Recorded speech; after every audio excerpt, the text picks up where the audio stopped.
Hello everybody, welcome back to the channel. Hope you're all doing well and that you're all having a fantastic day. And without further ado, let's jump right into it. The CEO of the company known as Ripple, his name is Brad Garlinghouse, has revealed that his company is spending roughly around $200 million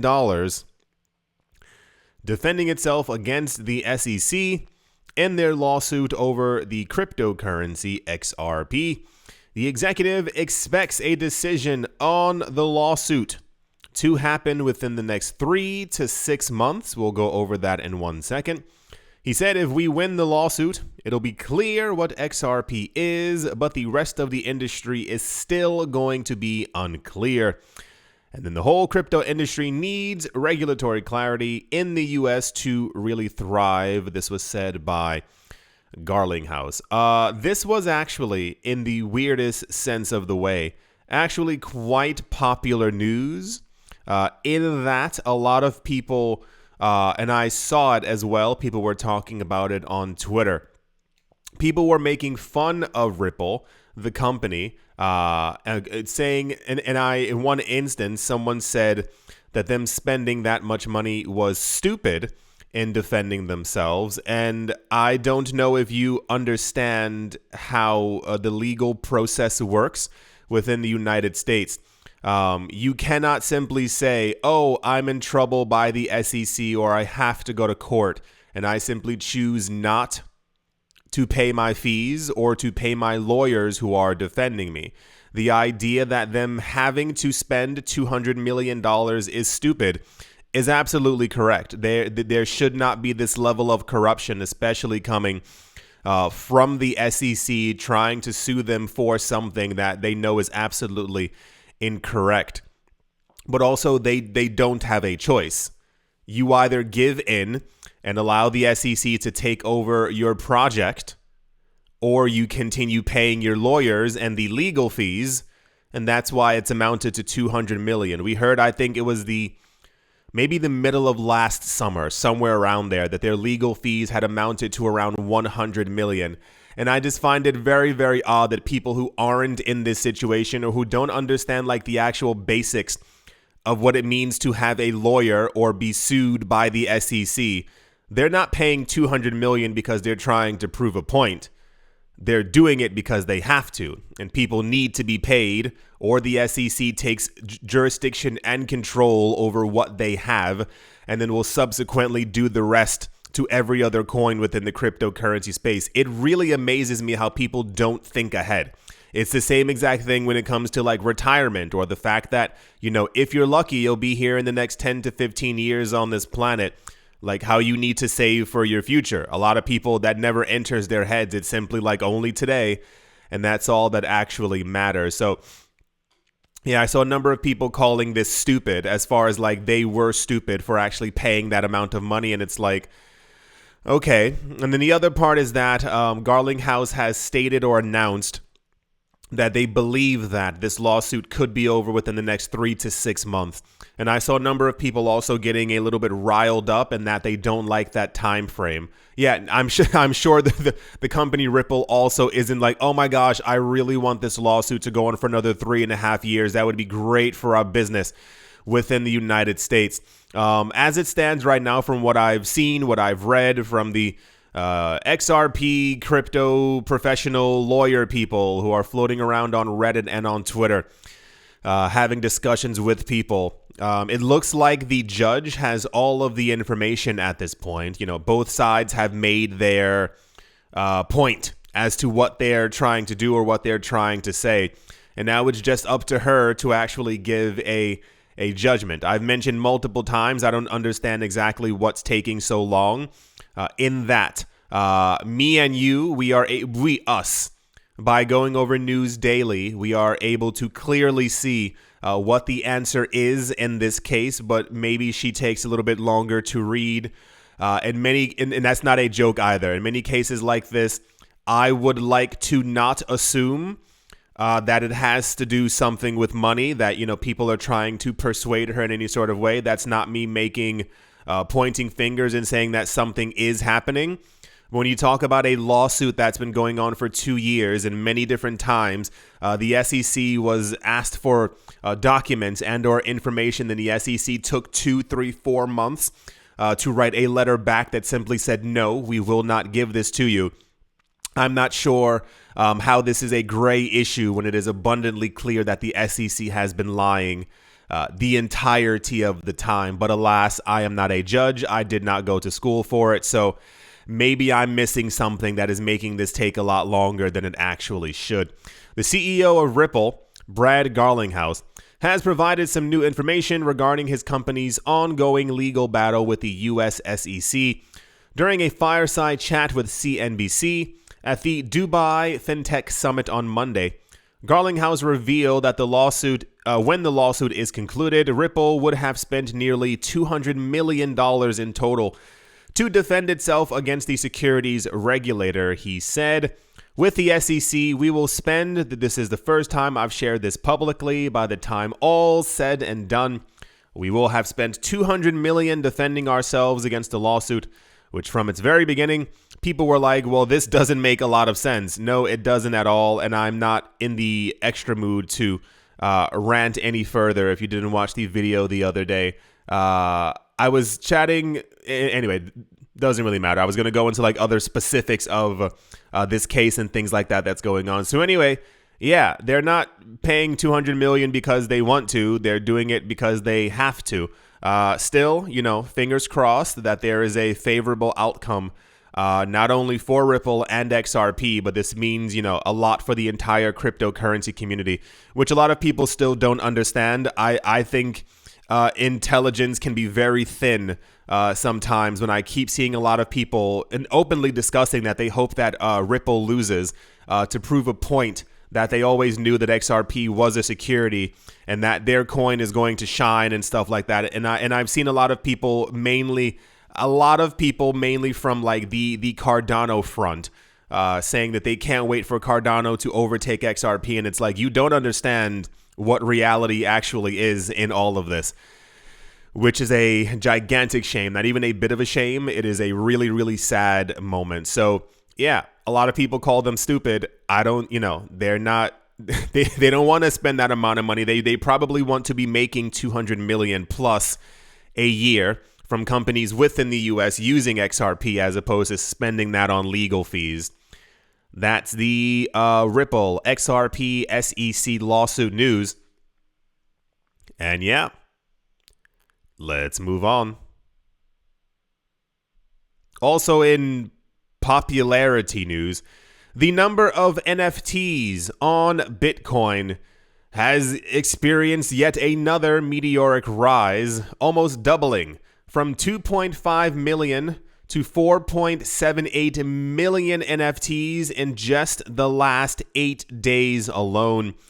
While the Ordinals protocol was initially used to mint images as NFTs, users began to realize that they could very quickly, instead of creating images, they could use it to create text-based inscriptions, to create what are called fungible tokens. So the opposite of an NFT, there's not simply just one of them. There are multiple that all look the exact same in a similar way to those minted via the ERC20 token standard on the Ethereum blockchain. That is to say, when you mint an ERC20 token, you are creating a new coin on top of Ethereum, and you can simply say, I'm creating this token and I want to create 5 million of them, 10 million of them, 100 million of them. People have begun to use the Ordinals protocol, which is the way to mint NFTs on top of Bitcoin, to actually mint new coins on top of Bitcoin as well. So it kind of be like, imagine you can go onto OpenSea and instead of creating NFTs with like images, you could literally just create a brand new coin. And that's what's happening on Bitcoin. There's a chart right there. If you're not looking at it, it's going up. I can't paint it any other way. It is near flat at the end of December, the beginning of the year, and now it continues to skyrocket. These text-based inscriptions, now popularly known as BRC20 tokens, have been the main cause of the massive uptick in NFT inscriptions on the Bitcoin blockchain. As highlighted by Glassnode co-founder and chief technology officer Raphael Schulze-Kraft on Twitter, text-based inscriptions are now the most popular form of ordinals inscriptions, with more than 2.8 million of them having been created by the 5th of May. And there's a long explanation of all the things that are actually going on as well. They even provided numbers. Apparently, the amount of image-based NFTs are roughly around 650,000. The amount of text-based, or ones that are creating other coins, are now 2.8 million. There are now 1.8 thousand videos currently on the Bitcoin blockchain as well. But there have always been videos and images. This is not inherently new. They simply have like a proper name now.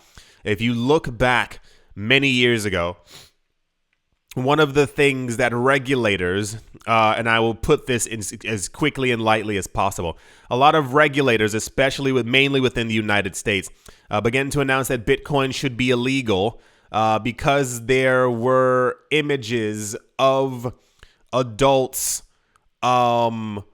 together in a setting, in a place that they would normally be sleeping on. Okay, we're all in agreement. Also on the Bitcoin blockchain as well, people found a way to write them onto blocks many, many years ago. And that was one of the reasons why the regulators said that Bitcoin should be banned, because it could essentially potentially later on be used for more illicit images that would not, you can't delete them. They're simply there forever on the actual blockchain. So those things have been there for a very long time, but now people are figuring out that they can actually also create NFTs on it and also create new coins as well. So you might have noticed in the last couple of weeks, we've had a gigantic, I'll give it like a good week, maybe like even 10 days. It hasn't been weeks yet. The discussion of Bitcoin's too slow is popping up all over again. There was another news story here. I don't have it. People are continuously talking about the need to move over to or use more of the Lightning Network, trying to find a way to get people to issue these ordinals, NFTs, images, new coins on the Lightning Network, and then having the finality of the transaction finish on the actual Bitcoin core blockchain. But we'll see if that actually ends up happening. I mean, something has to give. As of right now, there are hundreds of thousands of transactions on Bitcoin that have not been confirmed, and that will only get worse. And I'll say this, if we are lucky that we are actually not in a hyper mega crazy bull run right now, because in moments like that, activity on all the chains typically does around a 5 to a 10x. The amount of people who are using it, who are making stuff, buying stuff, creating stuff, you name it. If we were at the point where Bitcoin was pumping by 5, 6, 7% per day, and Bitcoin's price was at $75,000, we would probably be seeing tons of new coins being issued so fast that Bitcoin's transaction fees would also be around $65 as well. So hopefully within the next 6 months, year, they can kind of get this together, because there will eventually get to a breaking point where it will become so slow and people will begin to complain that they waited days for their transactions to be able to go through. And I know this because I went through this in 2017 before we had this level of adoption that we have right now. You know the story. I had to send Bitcoin somewhere and I had to pay a $28 transaction fee. I didn't have a choice. I couldn't simply wait and go, wait a little bit longer. No, it was time. I had to send it. So anyway, that's the amount of NFTs and also new coins being created through text inscription on the Ordinals protocol on Bitcoin has continued to skyrocket, and they need to do something about that. Yeah. Let's move on. In news that absolutely no one on the planet cared about, Daniel Rich, I guess I'll say Rich. I mean, no, there's an S there.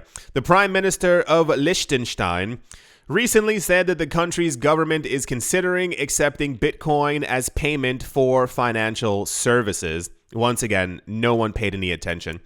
Rish says the plan calls for instant conversion of any cryptocurrency received to be transferred into Swiss francs. This is quite common. The same exact thing happens if you are talking about the usage of XRP across multiple countries and different companies. The idea is many people want to be able to use cryptocurrencies to transact for their speed and also the strength of the blockchain, knowing that your money will get there. But people also want it to be converted back into their local currency so that they don't have to find a store or a shop that is willing to accept their crypto. The payment ends up happening. They get their money on the other side. Everyone is happy. This is done in order to reduce the dangers associated with exchange rates.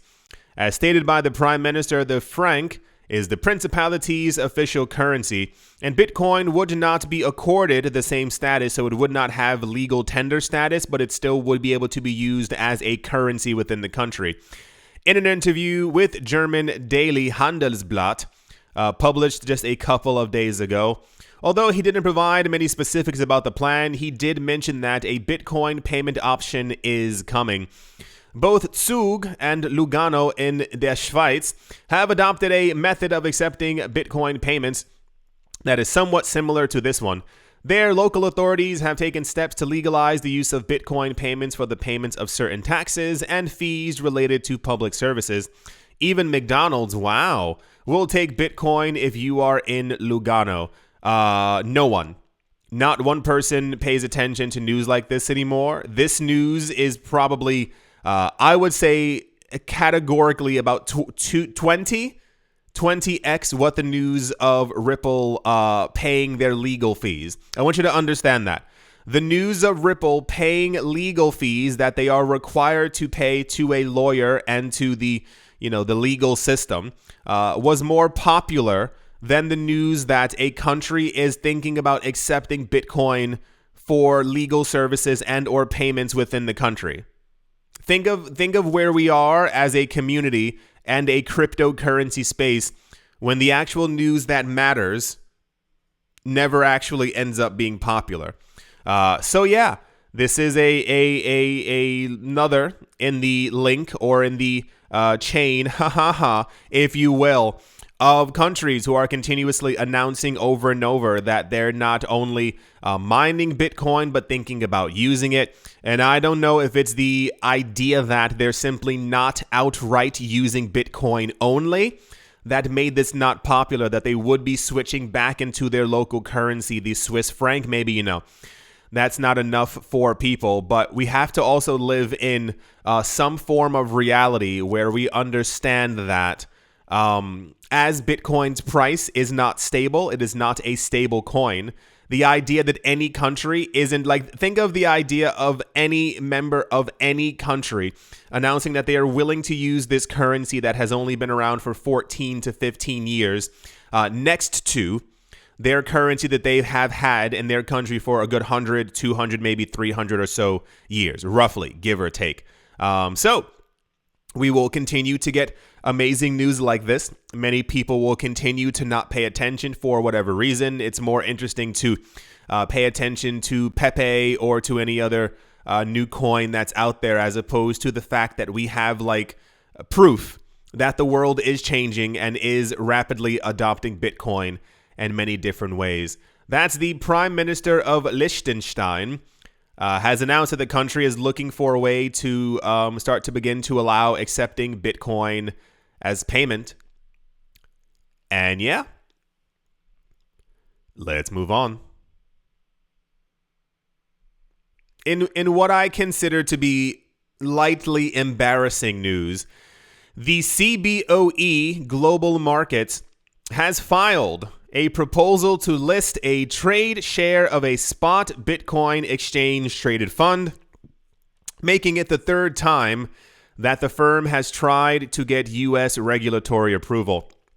For those of you who are unaware, people have been trying to get physical Bitcoin ETF, that is to say an ETF that is based off of the amount of Bitcoin that a company is actually holding. So we have now dollar-based ETFs within the United States for Bitcoin, which means that basically dollars are traded back and forth. But there is no physical Bitcoin ETF. That is the fund is simply holding Bitcoin because of corruption within the SEC. Companies have been trying to launch them since around 2013, 2014, roughly around that time frame. I think the Gemini twins were the first ones to actually try and get that going, but to no avail. Back then, it seemed like we would have had one by 2017, if only we knew then what we know now and exactly how terrible the SEC actually is.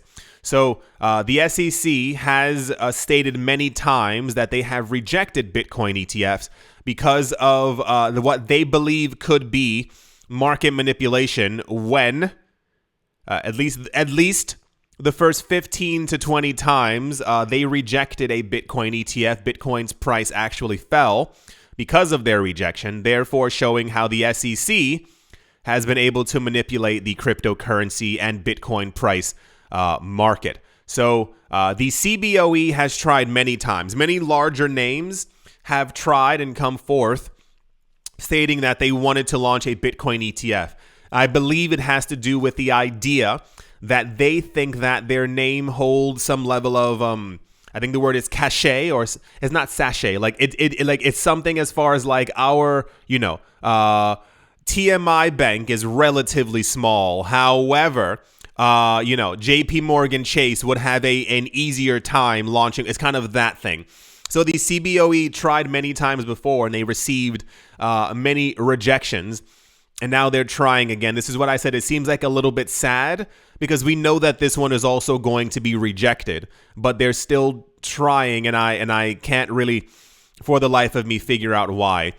CBOE BZX Exchange, operated by the CBOE, officially filed with the SEC on Tuesday to list and trade those shares on the ARK21 Shares Bitcoin ETF.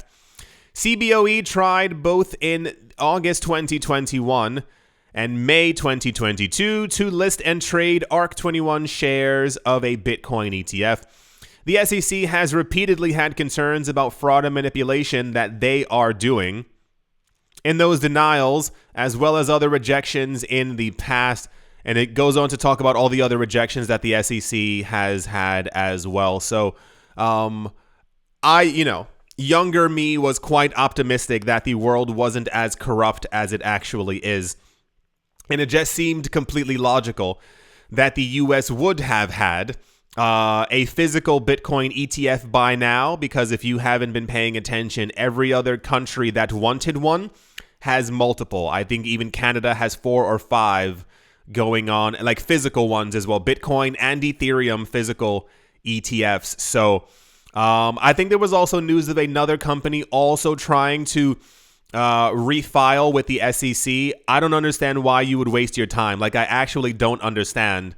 I would simply just wait for the SEC to collapse, or simply just go to another country or try to file something else, or simply just announce as a company you yourself are buying up Bitcoin and or trading it, or have some, I don't know. It's very, very weird what's happening, and that's simply the world that we live in. So the news is the CBOE is trying to list another Bitcoin ETF. I think the whole process takes between, 4 to 6 months. The SEC has like a time frame where they can reconsider the option or the idea, which is terrible and quite nefarious in the way that they do it. They wait until the very last moment and announce that they need a couple more months to find their decision, and then they always say no. Like, it's absolutely horrible what they're doing. That's the CBOE news. Good luck, because it's not going to work out. And yeah, let's move on. Also sure, why not? OKX, one of the more well-known crypto exchanges, it's not that well-known, plans to launch an office in Turkey, the country, within the next few months. OKX has already begun making preparations for its forthcoming growth by having enabled the Turkish lira deposits and withdrawals in March of this year, after the event in the country that took place in February. It added its name to the list of crypto platforms that offered relief. Okay. OKX President Hong Fang said that Turkey was chosen as OKX's next location because of its important market. It's not so much that they have an important market, and I, once again, I think it's just simply the phrasing. As a CEO or anything of a company, you can't say we're going there because their currency is garbage. It has hyperinflated. People can't afford anything, and we have seen in the crypto news before that many other times, even dating back to like 2019, 2020, when the Turkish lira was doing incredibly bad, that a lot of people began to actually buy Bitcoin through local Bitcoins and many other websites, basically literally finding people in cafes and in the streets and buying Bitcoin from them. So a lot of cryptocurrency exchanges have begun to move some of their business over there, understanding that there is a broader market of people who are trying to acquire cryptocurrencies as a way to escape the inflation that they are currently being marred by. Therefore, him announcing it is an important market. Chief Investment Officer Jason Lau described the nation as a growing center of innovation and blockchain expertise with a user base that has a strong appetite for crypto. Yeah, because they realize exactly what's going on. I won't go into the actual politics of anything that's happening over there, but there's a lot of discussions right now as to what the next steps are going to be. A lot of people are not too happy actually living under insane inflation right now. If you have a chance, you can watch a documentary about it. There's a couple floating around. A lot of them have the angle of a lot of people who are not from Turkey are moving there and or are going on long holidays and or vacations in the country because the currency is worth so little now that people are finding themselves living like a really nice life in the country, while people who were born there can't find the money to buy tomatoes or potatoes. That's not also a joke. It's quite rough for a lot of people over there. So a lot of people are using cryptocurrency kind of as the alternative or the answer to their current woes. Very interesting time to be around and to see that the amount of people on the planet who are trying to use or acquiring crypto to get away from fiat currencies continues to increase. We hear that countries are already using Bitcoin as a means of payment to get around sanctions. And then you also have other countries coming forth talking about that they're looking for a way to also make use of Bitcoin. And the average person just still does not pay attention. That's the OKX is looking to open an office, a branch in Turkey in the next couple of months. I'm sure they will be able to do so. And I guess, it makes a lot more if you get there now, as things continue to get worse before Gemini or Coinbase or Kraken gets there, you are going to have a rather large share of the market. That's the economic collapse is everywhere news. And yeah, let's move on. This always happens with this website. I keep trying to let me see if it works again. The website always continues crashing, which is really weird. There we go. It actually loaded. I do hope that you have all enjoyed 130,000 transactions below the low fee line, basically meaning anyone who hasn't paid enough for their transaction to go through quick enough has to wait. 130,000 transaction at 75,000 for Ethereum. Yeah, it's time to scale. And I'm actually quite shocked that a lot of the, how do I put this lightly? So many times we've heard from billionaires that they are looking to make sure that Bitcoin adoption reaches the masses. A really easy way to do that?